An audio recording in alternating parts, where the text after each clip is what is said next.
ওঠ ওঠ ওঠ ওঠ। আরে ইসরে, না রে মামা এভাবে খেলা জমে না, একটা ঠান্ডা নিয়ে আয়।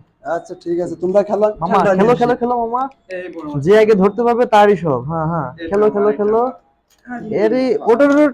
আহারে ধরছিলাম প্রায়। এই নাও তোমাদের ঠান্ডা। হ্যাঁ দাও।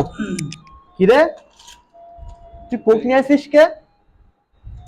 কেন, এটা কি হয়েছে? তা কি হয়েছে তুই জানিস না মামা, কি করছে ও?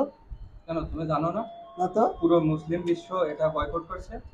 শুধু কোক না, এর সাথে স্প্রিট, তারপরে মিরিন্ডা, ফান্টা, মাউন্টেন ডিউ, হ্যাঁ। এগুলো সব বয়কট করছে। তুমি এটা জানো না? না তো, আমি তো জানি না এটা। এগুলার পরে তো কোক নিয়ে আসা তোমার ঠিক হয়নি।